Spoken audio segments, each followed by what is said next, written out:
Loyalty has an expiration date. The problem is when you're the nice person, your loyalty lasts far longer to certain people than it should, because their loyalty to you has been expired. But you being a good person, you hang on to friendships and become forgiving far longer than you really should be. Loyalty has an expiration date.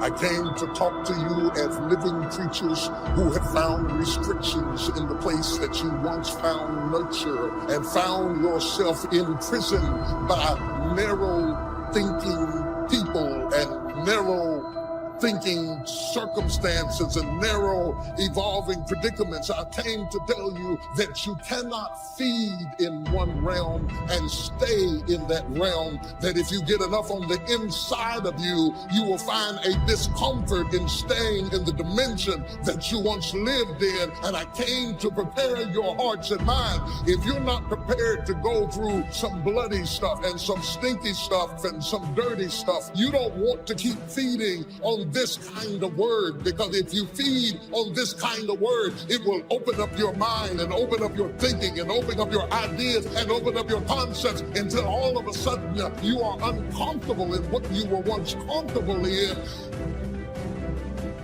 You're thinking on another level, and it's causing a separation, because what used to be funny isn't funny anymore. And what you used to enjoy, you don't enjoy anymore. And what you used to be satisfied with, you're not satisfied with anymore. And all of a sudden, you don't fit in the places you used to fit in. And you don't even understand it. And they think you're acting funny, and they think you're acting strange. And they say things like, you forgot where you came from. I didn't forget it. I just can't stay in it.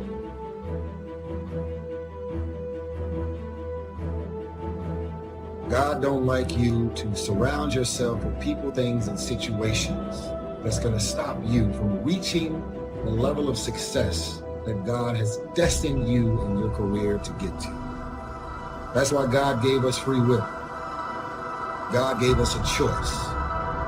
He is revealing to you over and over and over again that you are talented, you are beautiful, you are special, you are an individual. Where God has destined your life and your career to be and go, you cannot get there with all of the people that you've showed up. Normally when you find yourself cutting off dead weight, because your boat is at its capacity. If the boat is at 1,500, and because you're loyal, you have your boat now at 4,000 pounds in capacity. You are now on a boat that has blessings and opportunities, but it's overweight. It's past its capacity, which means that if God has destined your life to get from here to where it's destined to be, you're carrying dead weight. Your boat is either going to sink, or God has destined your life and your career to get to the ultimate blessings and the goals and where you're supposed to be. Because you got all this dead weight and you're operating over your capacity, it's going to take you that much longer to get there. I've got to get out of here. I got to get out of here. I got to get out of here. I've got to get out of here. You tell your twin you can stay in there if you want to. This might be okay for you, but I got to get out of here. Even if I have to fight my way out, I've got to get out there. If I've got to pull and pull, I've got to get out. I've got too much vision to stay in this rut.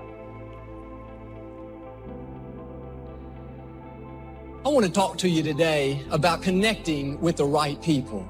Your destiny is too big to get there on your own. God has already arranged certain people to speak faith into you. He's placed in your path people to inspire you, to help you grow and accomplish your dreams. But the reason some people never reach their highest potential is because they never get away from the wrong people. You've got to connect with people that understand your destiny. People that appreciate your uniqueness.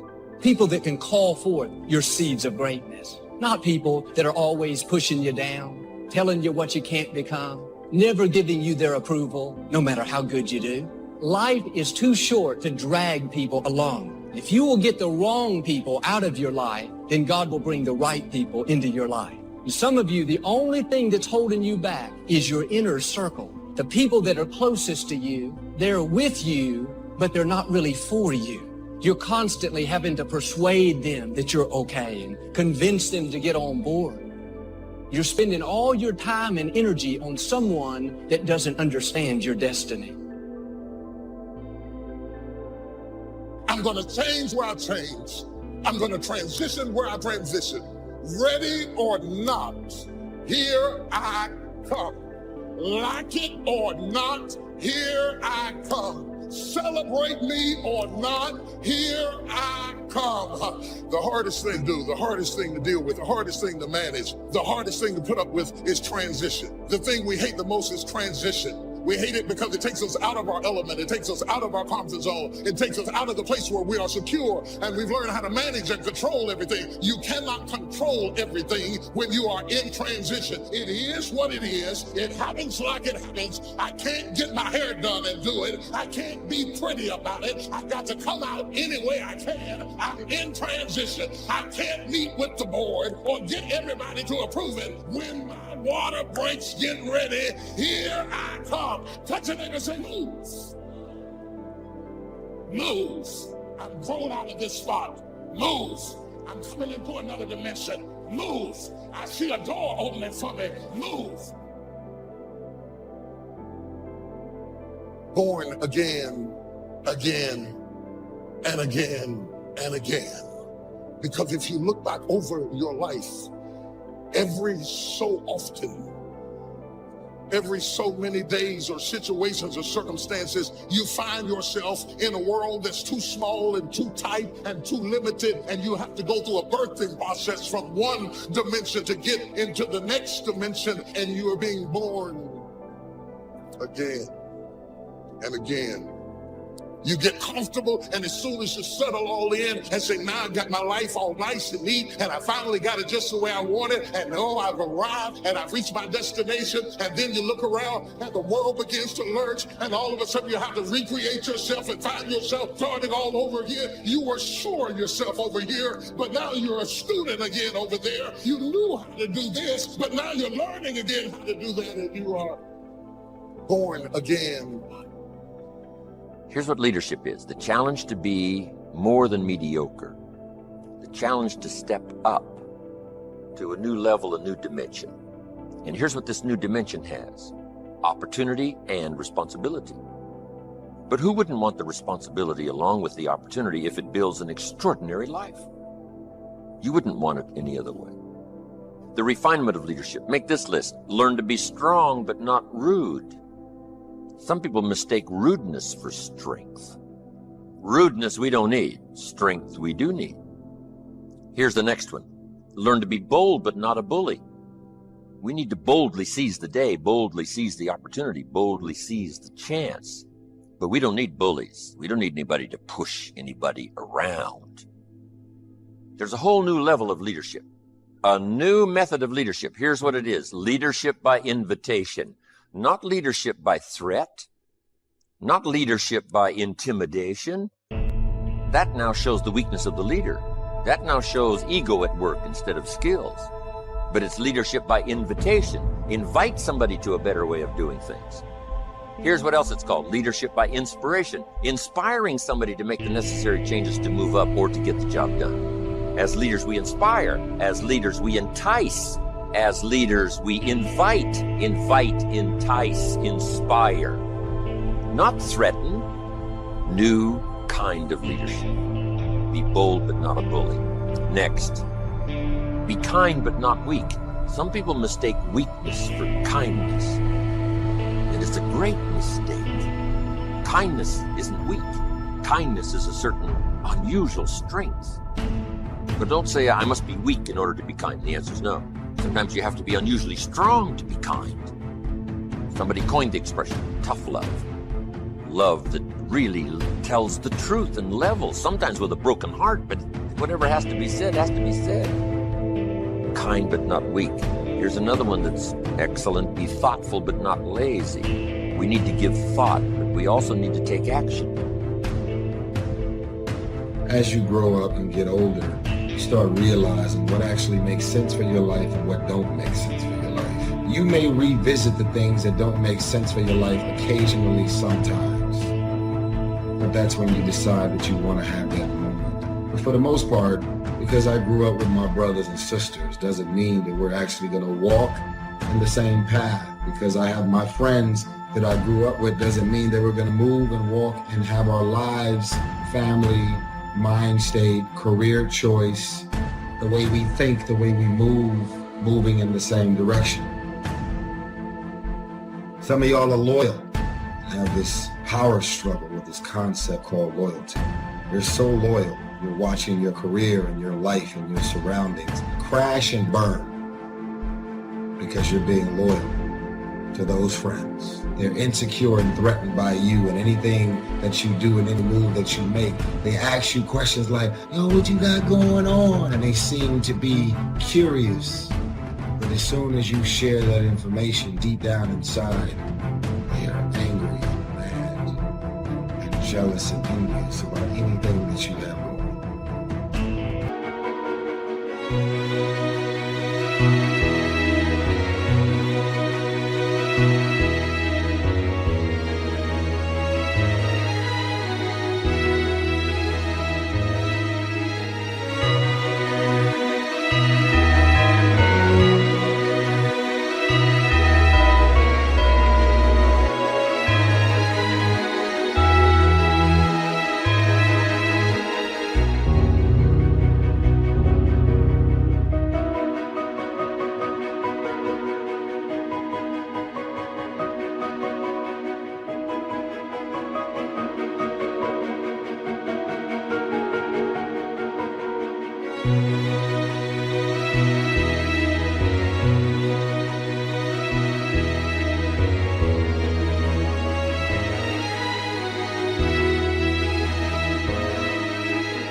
You're so loyal.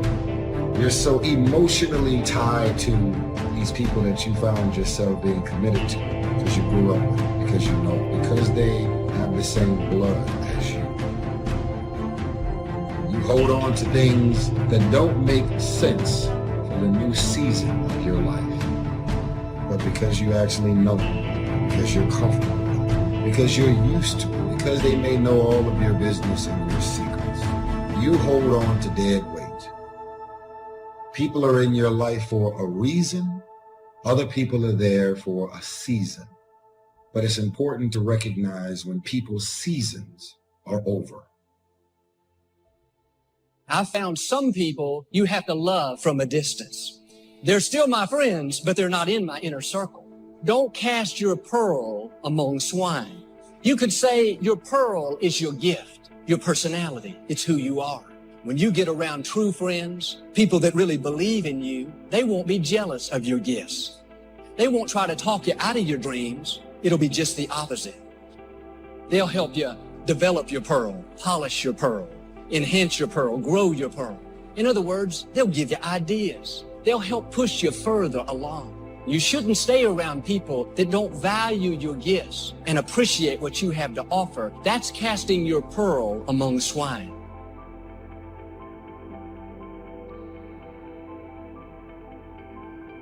You need to dream without just being a dreamer. Head in the clouds, yes, dreaming lofty dreams, but feet on the ground. Here's 2 or 3 more. These are excellent. Be humble but not timid. Some people mistake timidity for humility. Humility is a virtue. Timidity is an illness. It can be cured. It can be managed. And if you are timid, you got to work on it. I'm telling you, it's a weakness. It's not a virtue.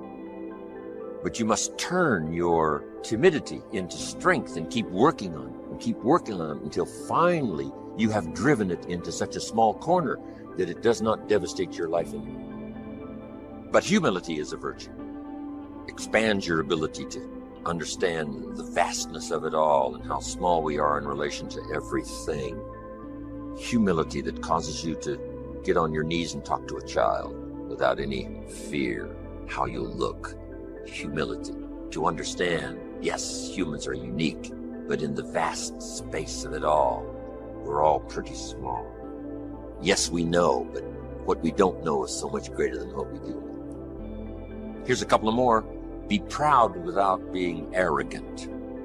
There's something to be said for team pride and community pride, company pride, personal pride. But don't cross the line to where your being proud now becomes arrogance. Pride we need, arrogance we don't. Arrogance is usually the childish attempt to make up for lack of self-worth. The childish attempt to make up for lack of self-worth has a tendency to create arrogance. And you know the worst kind of arrogance? Arrogance from ignorance. That's the worst kind. If a guy's smart and arrogant, we can tolerate that. But if a guy's dumb and arrogant, that's hard to take. So now, all leaders must learn the basic laws so they can use them as illustrations as well as use them for productivity. Here's the first of the basic laws. Whatever you sow, you reap. Now here's another way to put it on the positive side. In order to reap, you must sow. Reaping is reserved for those who sow, who plant. To deserve the harvest, you must plant the seed, take care of it in the summer, carefully harvest it, and then do wise things with the harvest. Now, here's the rest of the law of sowing and reaping. If you sow good, you reap good. If you sow bad, you reap bad. You can't sow bad and hope for good. You can't plant weeds and hope for flowers. It works both positive and negative. Now, here's something else about the law of sowing and reaping. You don't reap what you sow. You reap much more than what you sow.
Now, here's what's important to understand on that. It works both positive and negative. The old prophet said, if you sow to the wind, you don't reap a wind. You reap a whirlwind. You got to be careful sowing to the wind. It doesn't come back as a wind. It comes back as a whirlwind. That's on the negative side. But now it also works on the positive side. If you plant a cup of corn, how much do you get back? A cup? No, a bushel for the cup. You get back much more than what you plant. That's the reason for planting, for the increase. Positive, negative. Now here's the next key to the law of sowing and reaping. Sometimes it doesn't work at all. The farmer plants the crop in the spring, takes care of it all summer, is an honorable man, loves his family, is a decent citizen. But the day before he sends the combines into the field, a hailstorm comes along and beats his crop into the ground, and it's gone, it's lost. So this time it didn't work. So now what must the farmer do? He's got to decide whether to do it again or not. Should we take another chance in the next spring? We would advise him to do so, even though he lost everything in the last harvest. And it didn't work. You didn't reap what you sowed. But here's the law of averages. Here's the odds. More often than not, you reap what you sow. More often than not, you'll have a harvest if you plant in the spring. There's no guarantee, but more often than not. And guess what more often than not is? Pretty good odds. It's better than Las Vegas. Incredible. Next, one of the most important laws to learn is the law of averages. If you do something often enough, you'll get a ratio of results. Once you understand that, the world is yours. Learning to employ people in the unique thing called the law of averages is stunning in its result in terms of fortune, future. In baseball, we call it batting average. Swing 10 times, get a hit. Swing 10 times, get a hit. Nobody bats 9 out of 10. Some of these guys are getting $5, $6, $7 million a year, batting 2, 3 out of 10. So you don't have to be perfect here. All you have to do is understand the law of averages. Now, even if you're only getting 1 out of 10, you can now start to compete. If you've been here a long time, you can get 9 out of 10. I just joined, I can only get 1 out of 10. I'm telling you, if we have a contest, I will beat you. Say, well, you just started, how could you beat me? It's very simple. While you talk to 10 and get 9, I will talk to 100 and get 10. I win. Isn't that clever? Here's what I do if I'm new. I make up in numbers what I lack in skill. Once you understand the law of averages, I'm telling you, it's so exciting to work with the law of averages. Here's the next important law, called the law of faith. Faith is the ability to see things that don't yet exist. Faith, though, can turn difficulty into reality, positive reality. Here's what faith is for. Number 1, faith is the ability to see it as it is. Faith doesn't mind seeing it as it is because faith is a miracle worker. Faith does not ignore the negative. Faith uses the negative because if there was no negative, there'd be no need for faith. If everything's okay, what would you need faith for? You need faith because it isn't okay. Now, what isn't okay? Who knows? The situation that isn't okay. So here's what faith does. Number 1, faith does not ignore the negative because faith now stands as the miracle worker if you let it work. So faith sees it as it is. If it's ugly, it's ugly. If it isn't working, it isn't working. If it's a mess, it's a mess. It doesn't hurt to call a mess a mess. You don't need to fancy it up here. If it's broke, it's broke. If it's miserable, it's miserable. Faith doesn't mind admitting that. Faith doesn't mind seeing that. Here's why. Number 1, you can see it as it is. That's the beginning of faith, seeing it as it is. Now, here's the second step of faith. See it better than it is. Couldn't you see beyond the mess? The mess is for today. Couldn't you look into tomorrow? The answer is yes, I guess I could look into tomorrow. Humans have this incredible ability to look into tomorrow, to look into next week. Dream the dreams, make the plans, visualize, use your imagination, see it better than it is. Now here's the third step that turns faith into reality. Make it better than it is.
Faith now must be invested in the muscle. But if you invest faith now in the action, you can take any situation and make it better than it is. Next, in the beginning of faith, seeing it as it is. Don't see it worse than it is. Don't blow it out of proportion. Some people have this tendency to blow it all out of proportion. Say, well, it can't be that bad. If it's this bad, that's how bad it is. You don't need to multiply how bad it is by 10. Just as it is. That's the deal. As it is. Don't see it worse than it is. Now here's the next. Don't see it for more than it can become. There's a thin line between faith and folly. Yes, it's possible to see yourself as a millionaire, but not overnight. Somebody says, well, yes, I can see that. Don't see it for more than it can become in a reasonable period of time. Yes, if it dropped out of the sky overnight, but that's not likely. But it's still possible to be a millionaire. It's still possible to be rich and wealthy, given a certain amount of time working with the law of averages and all the rest of the stuff we've talked about today. So don't see it for more than it can become so that you move into folly instead of faith. Plenty is possible without being foolish. Now here's the next one. Give yourself a chance to understand that it could be far more in the future than what you can first see. Take the first step of what you can see, but give yourself a chance to be able to see it for more than what you first see it. On a foggy night, if all you can see is 100 feet, here's what you do. Walk that first 100 feet, now you can see another 100 feet. You can't see the 200 feet. But if you can see 100 feet, you walk the first 100 feet, now you can see another 100 feet. So I'm asking you to take the early steps of faith. Whatever you can see it possible to become, start believing that. Have faith for that. And I'm telling you, as that starts to exercise, you'll be able to see it for more and for more and for more. The possibilities will start to increase in your own imagination.